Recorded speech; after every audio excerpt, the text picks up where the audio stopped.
And God is good, because I just checked and I did just hit off one of them. It was small, but it's workable. It's workable. It's not, like I said, anything is a blessing. Yeah. I'm blessed. I just try to keep my cool as best I can, and I've been doing a good job of not allowing my earthly self get to my godly self. That's what's up. I've been doing a better job, and that's what I'm just trying to progress. I've come he can tell you, I've come a long way. Wow. With temper control, and I always had an issue with my temper as a child. I just, my grandmother always, and I tell my kids, excuse me, express yourself. If something bothers you, let it out. But learn how to control it. They always say that a woman's power is in her words, to control her words. A man's power is in his emotions. And as men, if we can control our emotions, we control everything. This is true. You know, and I know with me, man, it's been tough. It's been tough. Yeah. But it's worth it. Man, oh man. Yeah, life is a process. It's a growing process, man. You know, the Bible talks about going from glory to glory. That's exactly what it is. It's like one glory step in your life to the next glory step in your life. Yeah. You know, we are made in the image of God. Obviously, God himself goes from glory to glory. It's a friend of mine who spoke of wisdom, and I thought it was really interesting. She says that she has dreams of going to heaven every night. Really? And she says that wisdom... Can you check it to make sure I got it recording? You know, I have my phone in. She says that wisdom... Red dot. ...actually is a female spirit in heaven. And I was like, you know what? Yeah. The Bible does say that in the Old Testament, that wisdom is a female spirit. And I've read in another place where it did say that she is an angel, you know, and is referred in some ways as the wife of God. Wisdom. And so many times I have talked to ladies who said they feel like God is a woman. And now after hearing that, I can tell them, you know what, sister? You're right. It makes sense because women give birth to life. And if God is the creator, and this is where I say it's a duality balance. So maybe the alpha and omega is the male and female within her, you know, possible. You know, it makes sense. And maybe the patrilineal society has created this, well, it's a man because, you know, but we say Mother Earth. But in order for a mother to be a mother, there has to be a father.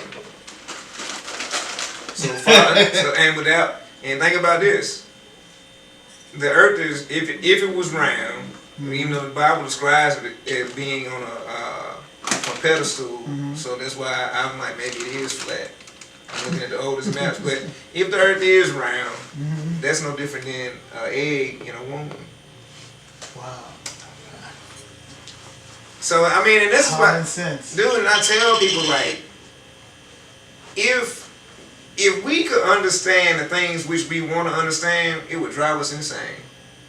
We can, you can't even, in the Bible, you can't even look at God. His image is or its image or whatever is so strong and powerful, you can't even look at him. It'll kill you. Yeah. Yeah. So if you can't even handle to look at which created you, how could you understand the all and everything understanding of it? You couldn't handle it. It'd be too much. It's no different than, you know, somebody being ignorant out here and just living life. I look at it like, I always say, it's like a puppy chasing a butterfly and then it gets hit by a car. Yeah. That dog ain't thinking about nothing with that butterfly. Catch him. He'll jump right off of it. Yeah. And just die. So I look at us like that too. So the people that aren't knowledgeable of things, they just go through life. But then we who are, it's a burden, man. Yeah. It is a burden. Yeah. Yeah. People think because you're knowledgeable or you're smart or whatever you want to call it, oh, it's great. Like, do you know what type of weight that is to carry? It's a lot, man. Well, what helps me is just Jesus himself. You know, he says, take my yoke upon you. You know, and there's other places when he says he doesn't give us more than we can bear. Mm-hmm. So what I use to help affirm myself is those things that he says in his word to keep me strong, based, and optimistic, and just also encouraged, you know, because God is not a liar. You know, he can't lie. It's not even in his nature to lie. Every book I've ever read about heaven is the same. You know, in that realm, lies and pain and deceit and all of those sorts of things don't even exist there in heaven. Which was why when Lucifer came about, he had to kick him out, because it's like, this is not a place for that kind of foolishness. You know, and so here we are here now on planet Earth. You know, we've been given Jesus Christ, you know, who's from heaven, to ask him to come into our heart for salvation, to live his life despite the things of the world that's working against us. You know, and how we make it is on our knees. Is on our knees. You know, he didn't promise us it'll be easy. He promised us a life, but he didn't promise us that it'll be easy. But he always said, but if you come right back to me on your hands and knees, I will take care of it, because truth of the word, as the word says, he's really already taken care of it all. He has, and people think they're entitled to things. The only thing God guarantees you is food, water, and shelter. Like literally, it's written. Mm-hmm. Wow. You know? And even like you said, everything's taken care of. This was making. We'll get to the interview because it's still all good. But even like, you know, when they talk about the Apocrypha, all those books taken out. I'm starting to read that now. And then we talk about hell and the concept of hell and stuff.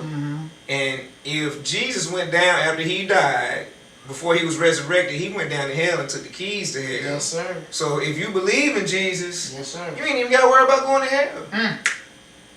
You ain't even got to worry about it. Yes, sir. Because he done already handled that. Yes, sir. He done already paid that debt. But let's go ahead and get into it. All right.